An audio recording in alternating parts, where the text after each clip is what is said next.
Hello बच्चों, physics के online platform पर आपका स्वागत है। पिछले वीडियो में अपने आवेशन की विधियां देखी थी। घर्षण के द्वारा, चालन या स्पर्शन के द्वारा और तीसरी थी परिवहन के द्वारा। आज इससे आगे अपन विद्युत आवेश है इनके गुणधर्म देखेंगे, प्रॉपर्टी यानी आवेशों की प्रॉपर्टी क्या है उनके बारे में अध्ययन करेंगे। तो अपने हेडिंग डालो आवेशों के गुणधर्म। आवेश के गुणधर्म।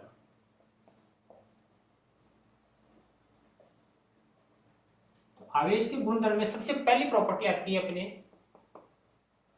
आवेश की योज्यता। आवेश की योज्यता।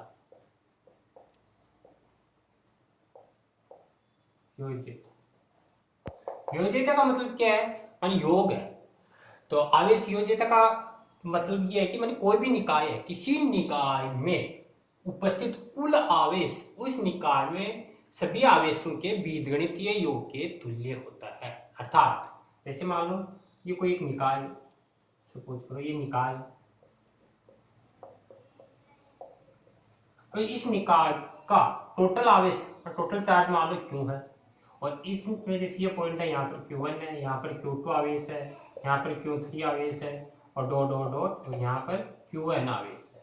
तो इस संपूर्ण निकाय का जो कुल आवेश है वह सभी आवेशों के बीजगणितीय योग के तुल्य होता है। अर्थात Q बराबर Q1 plus Q2 plus Q3 plus dot dot dot dot Qn, यह आवेश की योज्यता का नियम कहलाता है। यानी किसी निकाय का कुल आवेश उस निकाय में उपस्थित सभी आवेशों के बीजगणितीय योग के तुल्य होता है। आवेश एक अदिश राशि है, इसलिए इस पर कोई डायरेक्शन नहीं होती है। इसको अपने किसी एग्जाम्पल के थ्रू देखें। तो एग्जाम्पल, जैसे मान लो कोई एक निकाय है, इस निकाय में ये पॉइंट है, इस पर मान लो आपको 6 गुलाम आवेश स्थित है। जैसे ये एक पॉइंट है, इस पॉइंट पर मान लो -2 गुलाम आवेश स्थित है। जैसे एक ये पॉइंट है, यहाँ पर +4 गुलाम आवेश स्थित है। जैसे एक ये पॉइंट है, यहाँ पर मान लो -3 गुलाम आवेश स्थित है। अब आपसे कह रहा है कि आवेश की योज्यता के द्वारा इस संपूर्ण जो निकाय है, इस संपूर्ण निकाय में आवेश कितना होगा ज्ञात करो। तो अभी आपको फॉर्मूला बताया है, मैं टोटल आवेश निकालने का Q बराबर Q1 माने पहला आवेश माने 6 गुलाम, प्लस अगला है Q2 की जगह -2 तो -2 लगा दो। अगला है Q3 की जगह आपका है +4 तो +4 लगा दिया। अगला है आपका Q4 की जगह -3 तो ये -3 लगा दिया। अब इनको एडिशन कर दो, माइनस वाले 3 और 2 5 हो गए, और 6 और 4 10 माइनस, तो ये आपके आगे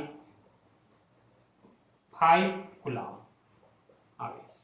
तो इस तरह आपको कोई भी न्यूमेरिकल क्वेश्चन हो तो उसको इस तरह सॉल्यूशन करना है। माने कोई भी निकाय है, इस निकाय का संपूर्ण आवेश उन सभी आवेशों के बीजगणितीय योग के तुल्य होता है।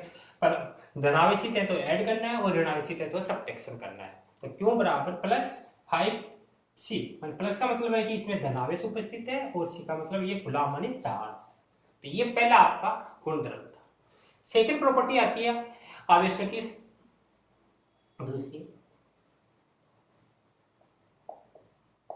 आवेश की सहचार्यता।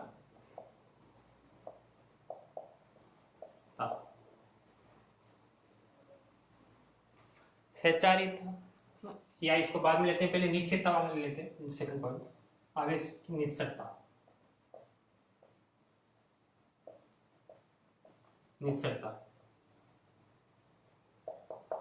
आवेश की निश्चितता का मतलब क्या है? आवेश की निश्चितता का मतलब है कोई भी वस्तु है, किसी वस्तु पर उपस्थित आवेश है, वह वस्तु की गति पर निर्भर नहीं करता है। अगर वस्तु स्थिर है तो भी उतना ही आवेश होगा, और अगर कोई वस्तु है आपेक्षिक वेग से गति करी है तो भी उतना ही आवेश होगा। अर्थात किसी वस्तु पर उपस्थित आवेश उस वस्तु की गति पर डिपेंड नहीं करता, अर्थात उसकी आपेक्षिक जो चाल होती है उस चाल पर निर्भर नहीं करता है। हमेशा आवेश कांस्टेंट रहता है, फिक्स रहता है, जितना पहले था उतना ही बाद में रहेगा, यानी मैंने गति करने के पश्चात भी। तो अपना सेकंड पॉइंट ये है, मैंने आवेश वस्तु की गति पर, गति या चाल पर निर्भर नहीं करता है, निर्भर नहीं करता है। तो किस इसको लिखेंगे मैंने, क्यों विराम अवस्था में बराबर क्यों गतिशील अवस्था में, गतिशील, ये हमेशा कांस्टेंट रहेगा, बराबर रहेगा। मानी अगर वस्तु विराम अवस्था में है तो भी उतना ही चार्ज होगा, और अगर वस्तु किसी वेग से गति कर रही है अर्थात अपेक्षित वेग से गति कर रही है तो भी वेग, तो भी चार्ज उस पर उतना ही होगा, अर्थात आवेश चेंज नहीं होता है, स्थिर रहता है। इससे अपन बोलते हैं आवेश की निश्चलता का नियम। नेक्स्ट थर्ड पॉइंट आता है आवेश का कंजर्वेशन, संरक्षण।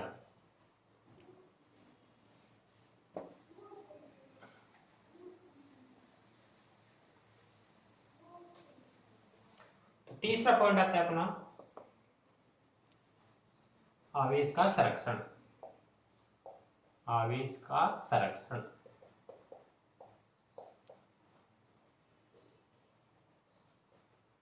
इसको बोलते हैं कंजर्वेशन ऑफ चार्ज, माने आवेश का संरक्षण। संरक्षण क्या होता है, माने आवेश को न तो उत्पन्न कर सकते हैं और न ही आवेश को अपन नष्ट कर सकते हैं, अर्थात आवेश हमेशा संरक्षित रहता है, कांस्टेंट रहता है। माने आवेश को न तो अपन उत्पन्न किया जा सकता है और न ही नष्ट किया कर सकते हैं। माने कोई भी निकाय, इस निकाय का कुल आवेश हमेशा क्या रहता है, संरक्षित रहता है, कांस्टेंट रहता है। तो इसको शॉर्ट में लिख लेते हैं, आवेश को न तो उत्पन्न कर सकते हैं,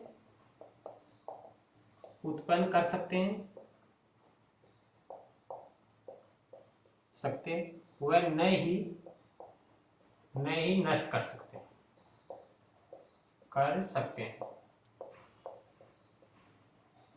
अर्थात किसी वस्तु का कुल आवेश संरक्षित रहता है, मतलब कांस्टेंट रहता है,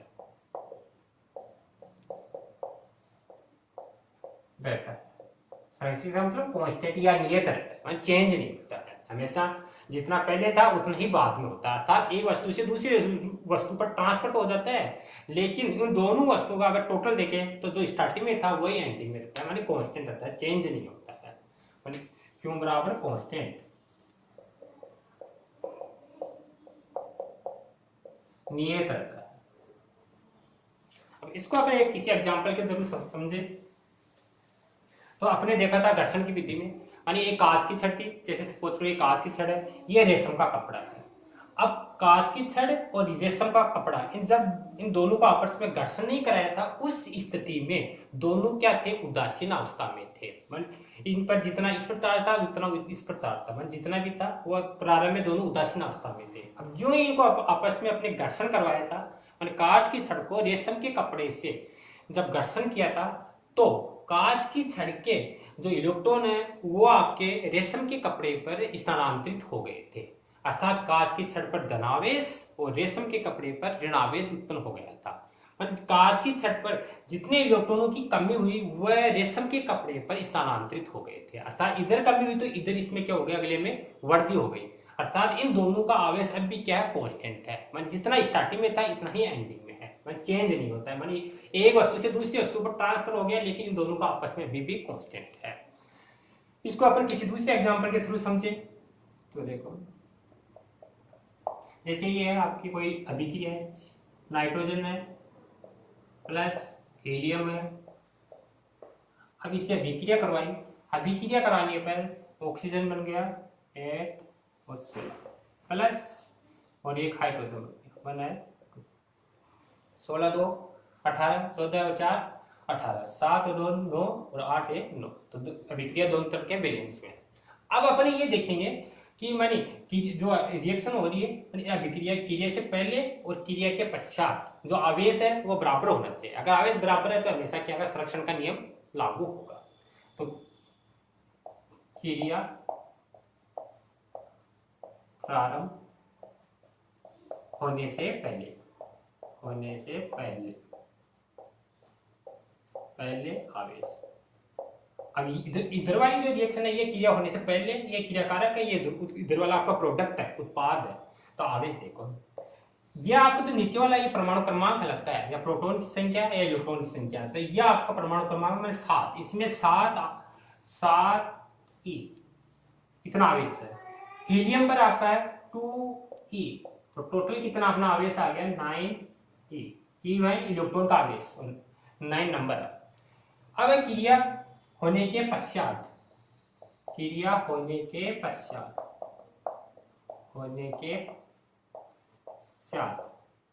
आवेश, तो क्रिया होने के पश्चात देखो 8 है ऑक्सीजन पर, तो 8 ई प्लस, और 1 है आपका हाइड्रोजन पर, तो 8 1 9।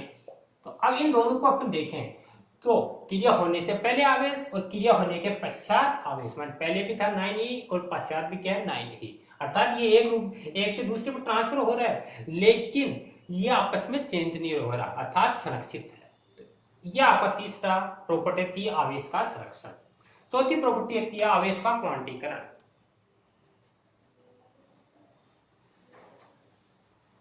आवेश का क्वांटीकरण, चौथी प्रॉपर्टी आवेश का क्वांटीकरण।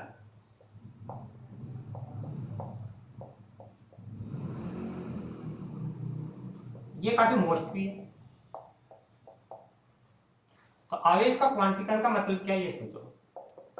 आवेश का क्वांटीकरण का मतलब होता है कि कोई भी वस्तु है, किसी वस्तु पर जो आवेश है, आवेश हमेशा इलेक्ट्रॉन के रूप में होता है, अर्थात वस्तु पर जो आवेश का आदान प्रदान होता है, अर्थात इलेक्ट्रॉन का जो आदान प्रदान होता है वह हमेशा पूर्ण संख्या के रूप में होता है।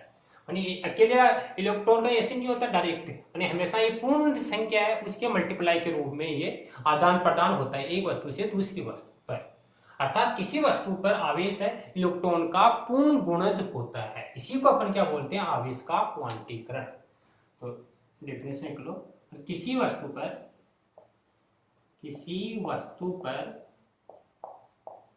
आवेश,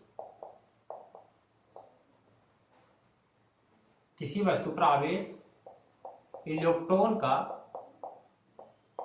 पूर्ण गुणज होता है तो कोई भी वस्तु है, किसी वस्तु पर आवेश है इलेक्ट्रॉन का हमेशा पूर्ण गुणज होता है, माने आदान प्रदान है हमेशा इलेक्ट्रॉन के पूर्ण गुणज के रूप में ही होता है। कैसे, जैसे इसको अपन देखें, माने तो चार्ज है कि Q बराबर एन ई प्लस माइनस, ये इसका फॉर्मूला। क्यों आवेश है, एन यहाँ पर होल नंबर है, पूर्ण संख्या है, और ई यहाँ पर क्या है, इलेक्ट्रॉन का आवेश है, इलेक्ट्रॉन का आवेश। और इलेक्ट्रॉन है, इसका आवेश होता है 1.6 इंटू 10 की पावर माइनस में 19 कूलम, ये इतना एक इलेक्ट्रॉन का आवेश होता है। तो अब अपने जो आवेश है किसी वस्तु पर किस रूप में फॉर्म में चलता है, वो हमेशा इस फॉर्म में चलता है, माने क्यू बराबर प्लस माइनस जैसे 1e plus minus 2e plus minus 3e plus minus 4e dot dot dot dot plus minus में n, इस फॉर्म में चलता है। इसके अलावा जैसे ये मान लो सपोज करो 1.5 plus minus e plus minus 2.5e plus minus 3.5e dot dot, इस फॉर्म में कभी भी किसी वस्तु पर आवेश नहीं होता है, ये आपकी गलत है, हमेशा ये पूर्ण संख्या के रूप में होता है और इसी के बीच में ये मोशन करता रहता है 1e 2e 3e 4e and. अब आवेश है, आवेश जो 1.6 इंटू 10 पर कूलम है, इलेक्ट्रॉन का जो आवेश है, इस इलेक्ट्रॉन के आवेश को अपन एक क्वांटा भी बोलते हैं। तो एक कई बार बोलते हैं एग्जाम में, मैंने एक क्वांटा का मान क्या होता है, तो आवेश के एक क्वांटा का मान, एक क्वांटा का मान ये होता है 1.6 इंटू 10 की पावर माइनस में 19 कूलम। तो ये भी काफी मोस्ट है, मैंने बहुत बार एग्जाम में पूछा हुआ है। आवेश के एक क्वांटा का मान कितना होता है 1.6 इंटू 10⁻⁻19 कूलम, क्योंकि इस आवेश का ये क्वांटीकरण और इसी को अपन क्या बोल देते हैं, एक क्वांटा बोल देते हैं। तो अब अगर दूसरी रूप में देखें, मान कोई वस्तु है, किसी वस्तु पर उस पर आवेश कितना होगा नाभिक पर, तो जैसे एग्जांपल देखते हैं। एग्जांपल है 7 and 4, नाइट्रोजन है 7 and 14। अब अपन को कह रहा है 7 and 14 नाभिक पर आवेश ज्ञात करो, नाभिक पर आवेश ज्ञात करो। इस तरह का कोई नाभिक दे रखा है, इस पर आवेश की मात्रा पूछ रहा है, तो आवेश निकालने के लिए अपने फॉर्मूला है Q बराबर प्लस माइनस एन ई। अब एन क्या है, एन अपने पास दे रखा है, ये जो नीचे वाला ये आपका परमाणु क्रमांक है, ये आपका क्या होता है एन है, एन का मान 7 दे रखा है, और ई अपने पास फिक्स है 1.6 इंटू 10⁻⁻19 कूलम। ये दोनों वैल्यू है यहाँ पर पुटअप करनी है, तो क्या आ जाएगा प्लस 7 मल्टीप्लाई 1.6 इंटू 10⁻⁻19। अब जो इसको मल्टीप्लाई करेंगे 42 और 11.2 इंटू 10⁻⁻19 कूलम, इतना आवेश होगा तो नाभिक है उस नाभिक पर। तो इस तरह आपको कैलकुलेट करना है।